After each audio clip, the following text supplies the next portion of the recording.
Regicide is the exquisite creation of Hammerfall Publishing and a masterpiece in and of itself. Do you like chess? Do you like sci-fi?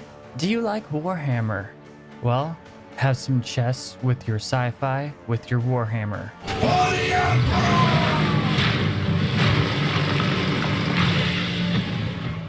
In the Warhammer 40k universe, Regicide is a futuristic game played widely among the Imperium of Man's elite, as well as soldiers and other people in the Imperium. Let's just say it's widely enjoyed. It's usually either depicted to be a physical board game or a holographic board game. The game's far more complicated than mere chess, and has different ways to play it, such as being hooded with only certain visible pieces depending on location, and it's like 4D chess. Kinda.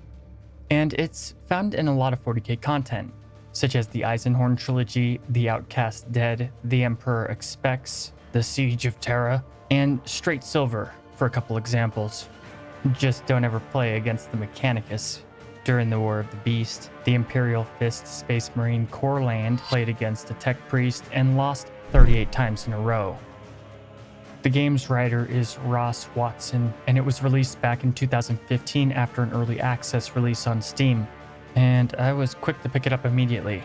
For people who like turn-based strategy games, especially the oldest one in the world, chess. Well, other than the East Asian game Go, I guess, but chess is what we would think in the West as the oldest strategy game in the world. Anyway, people who love turn-based strategy games and chess were pretty pumped about this game, especially 40k fans. And as somebody who loves chess and strategy games in general, I gotta honestly say you must buy this game. There's only two factions to choose from, the Orcs and the Space Marines, though the Space Marines have a decent amount of sub-factions to select as well as the Orcs. The main campaign is the Blood Angels, with the other sub-factions of chapters delegated to the multiplayer. With right off the bat, you can play as the White Scars or the Raven Guard. And there's a distinct lack of Salamanders, Iron Hands, and Imperial Fists, though the Ultramarines, Dark Angels, and Space Wolves can be unlocked through acquisition or purchased on Steam, or just purchased in general if you're using like an iPad, something like that, or your phone. I'm really glad that they went with the starting primary campaign faction being the Sons of Sanguinius. That's awesome, since they're among the top 5 most badass chapters, but the lack of Imperial Fists or Salamanders really hurts. And the Orcs get the same treatment. Certain Orc sub-factions can only be unlocked through purchase or acquisition, just like their Space Marine adversaries. The game abandons classical chess in many ways. For example, you don't even have all the ordinary playing pieces, including many times only having a particular type of unit such as Devastators or Terminators or even Assault Squads. Yet each one of the units do represent a piece in a game of chess. The Pawns are tactical squads, Assault Squads are knights, Devastators are bishops, Psychers are queens, Orc Warboss or Captain are the king. Though unlike chess, there's a lot of terrain on the board, which can make the games both interesting and frustrating at times, because the terrain can get in the way of units, block their line of sight or the ability to attack, and all around can either help or hinder. It just depends on the situation, and it's definitely something to keep in mind when moving your units. Enemy of Venerate, the immortal Emperor!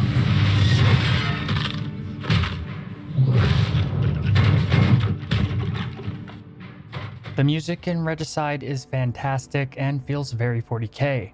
It wasn't annoying or lacking in any way I can really think of, and the sound effects too are pretty spot on. The sound design of the game is done very well all around, and the voice acting too is hugely on the mark.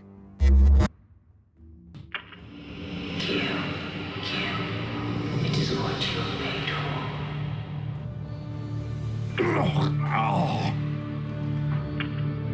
Wake and kill.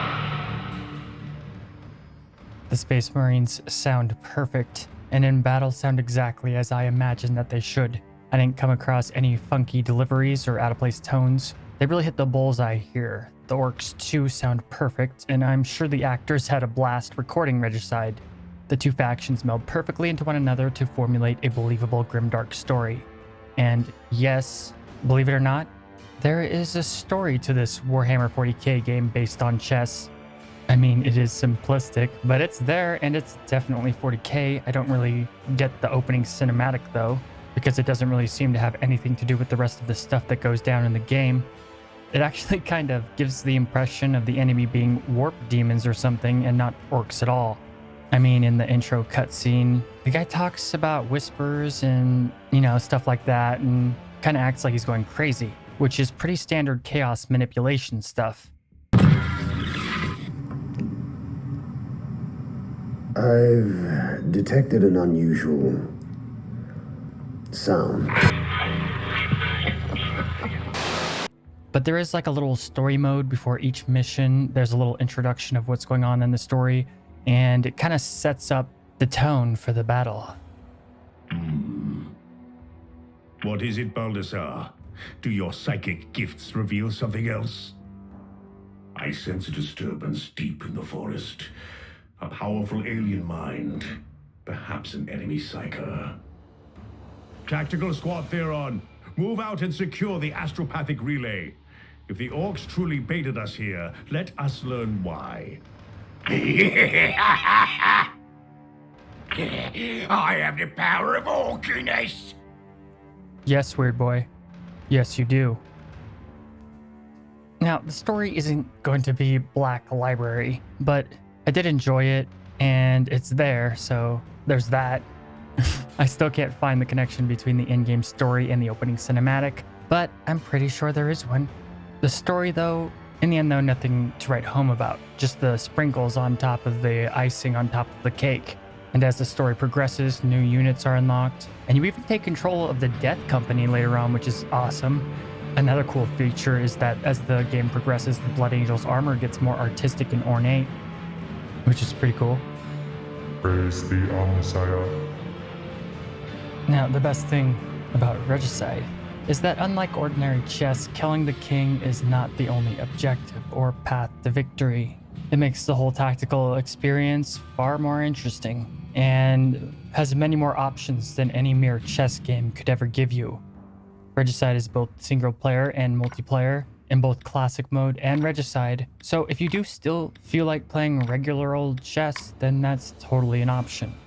The first act of the game is kind of a slow burner, only heating up around Act 2, with the first act a glorified tutorial for the most part. But later on the missions do get way more interesting and somewhat resembles the tabletop game at times. The mission types are Seek and Destroy, Seize Ground, Hold Ground, and Annihilation. The objective in Seize Ground missions is to move units into the enemy objective zone, sometimes with only a particular unit, such as a captain or tactical marine. These special objectives can get pretty tricky to pull off too. And Hold Ground missions are the exact opposite. You have to make sure that the enemy doesn't get into your allied objective zone. I got really frustrated on an early Act 3 mission on one of these. The more challenging missions of Hold Ground are an endurance test of patience. Seek and Destroy is basically just the assassination of a special enemy character. Once you kill the target, you achieve victory. And the last game mode is Annihilation, and is just what it sounds like. You gotta kill all the enemy units and not leave one piece left alive. These missions usually come with a lose condition, such as if you lose a particular unit, it's game over, even if you're winning. So you gotta be careful and make sure you read the mission, because there was a couple times where I had achieved total victory but lost anyway because I lost a particular unit. But all these different game missions come with secondary objectives on top of the main objectives. And if you do achieve them, you get more gains. But I honestly, for the most part, just ignored them, to be honest. Though if you do pull them off, you can get more acquisition and level up faster. But also on top of all that stuff, each and every unit has special abilities that they can use. So Regicide is far from ordinary chess with a spin on it, and gets pretty creative in its missions. The change in how you approach missions mixes it up and keeps the gameplay from getting repetitive. You only get the basic tactical squad marines to start the game, but more units are at your disposal as you progress in the missions. Eventually, you'll command every single type of unit at once in more significant and more abstract battles. If you're used to chess, the way that your units are set up on the board at the beginning will seem kind of funky at times and kind of set up in just the perfect way for you not to be able to do certain things or to have to make certain moves right off the bat to avoid losing essential units. Like, check this out. My librarian starts off in a pretty funky spot, and I have to move, or the enemy rook will take me out, and I can't take out the rook because this knight is supporting it. I mean, Stormboy. But you're kind of going to encounter this thing a decent amount of time, and it may seem pretty meta, where the game designers specifically put you in a certain situation to mess with you. And as you progress, the stakes get higher and the crunch tighter the more pieces are on the board. So being thoughtful of what the enemy can do is vital. Though the game will increase with units and terrain on the board only to switch it up and have fewer on both sides as well, or have you only have a couple of units and be outnumbered, stuff like that. Many of the units have potent abilities that can be game-changing if used correctly, such as always activate the Terminator self-shield whenever you get the chance, and utilize the Devastator suppression ability to neuter key targets. The Devastator suppression ability is terrific and was key in me winning many missions. Target acknowledged.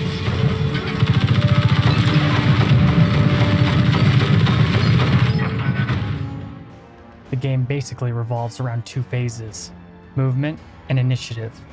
The initiative phase can get pretty complex with a whole bunch of different stuff to do, but the movement phase is pretty straightforward. It's just the movement phase that you move in chess, and you can take out the enemy in the same manner a standard chess piece would, depending on what piece is being utilized.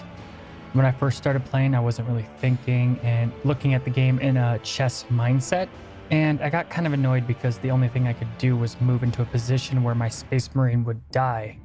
I looked around on the UI for an option to skip turn or something, but you can't skip your movement phase, just like you can't not move in chess.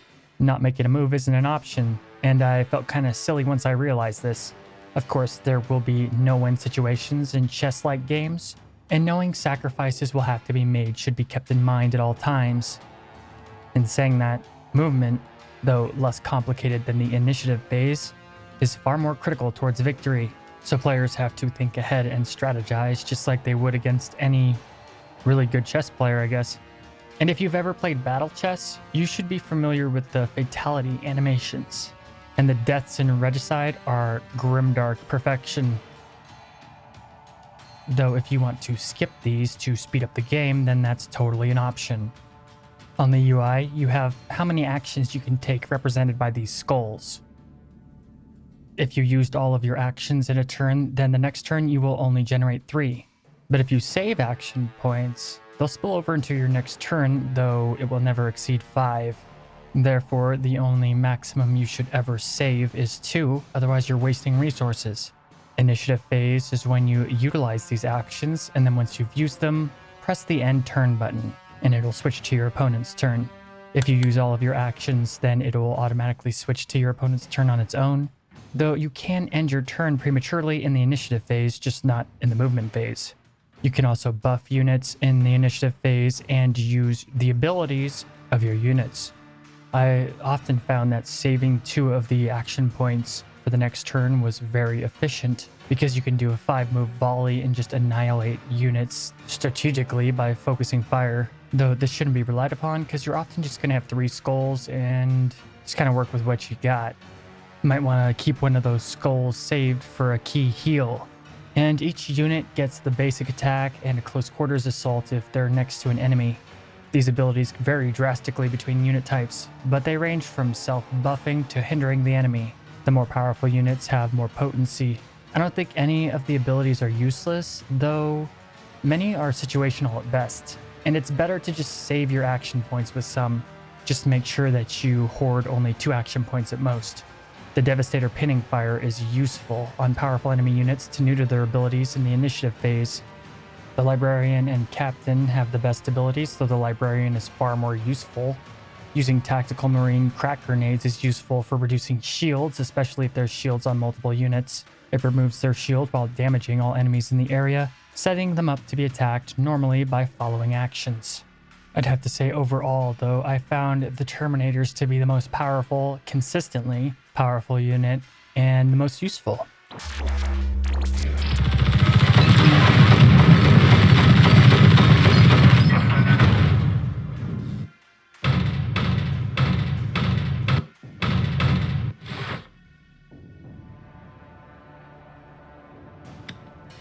As the game gets progressively more challenging, I found myself having to stop and think about what moves I would make, especially when things started to get hairy. Luckily, you got all kinds of special abilities to buff your army. On the HUD, you can utilize one of your actions to activate one of these abilities. Assail can pin units, making them unable to perform actions during the next initiative phase. Very useful. Only in Death is a heal that comes in handy, though not regularly available because of a long cooldown. Well, all the abilities have cooldowns actually, so you'll never be able to spam them. And this cooldown is usually 4 turns, so you must use them wisely. Iron Halo puts a shield around a chosen unit, completely absorbing the damage from an enemy turn's first attack. Artificer Armor makes your guys tankier, significantly reducing damage they take. This move isn't quite as useful as the Iron Halo, but still extremely good and saved me from a couple defeats at the end game. There is the Chapter Banner 2, which buffs all damage of units in the area of effect it provides.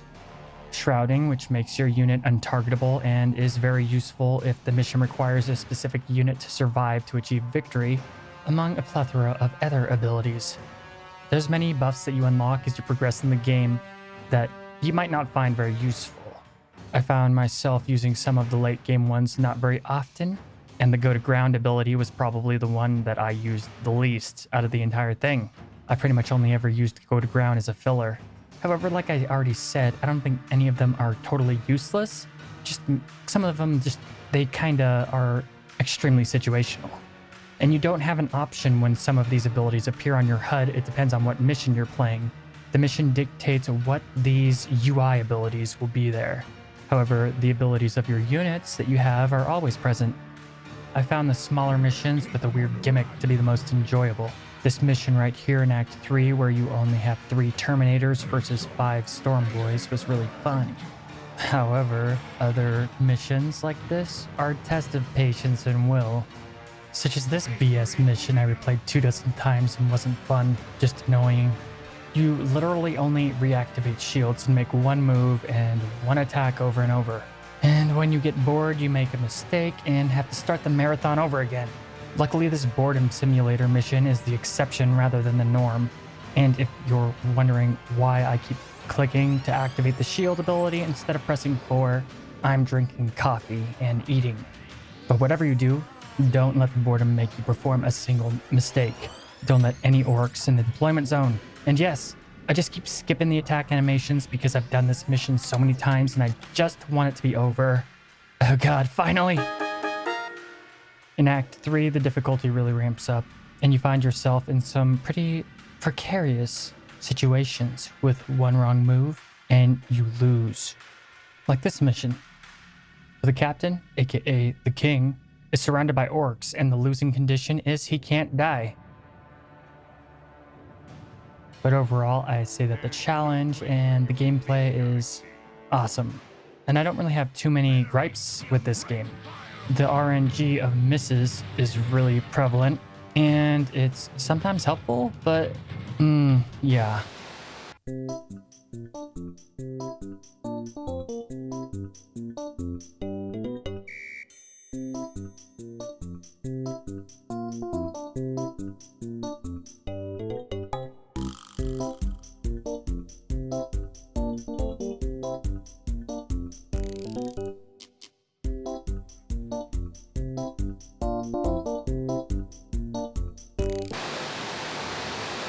Kind of hilarious when you're watching the enemy miss 3 consecutive shots in critical moments of a match, but then it's horrifying when it happens to you. You're gonna miss a lot, and sometimes it's really gonna screw you over, but at least it's fair and just as prevalent in both sides of a match. The AI also doesn't seem to be the greatest, though it is challenging. It kind of seems like Russian roulette on how hard the AI is gonna be for any particular match. And sometimes they make some pretty stupid decisions, but I guess humans can do that too. And you can always play multiplayer to get more intellectual stimulation. The multiplayer is pretty awesome. The AI's main problem when it's being dumb is that it makes some pretty unequal sacrifices, and doesn't really make sense. However, none of those issues with the AI have hindered the enjoyment I had with the game in any way. All in all, in closing, I found it the most fun in Regicide when you get an open and clear board. However, the smaller, more scenario-based missions are also really fun, though more frustrating at times. Hang in there though through Act 1 because the fun doesn't really start until Act 2, and as the challenge increases, the poser chess fans will be weeded out from the real strategists. Regicide is the perfect game for 40k fans and fans of turn-based strategy games. Hammerfall Publishing knocked it out of the park with this game, and Regicide should be in all 40k fans' game libraries. So download it on your iPhone or Android or whatever you use, tablet, any of that stuff. Download it right away. You won't regret it. Go buy it now and tell me your experience, and if you really wanna, come have some multiplayer madness with me. I accept any challengers.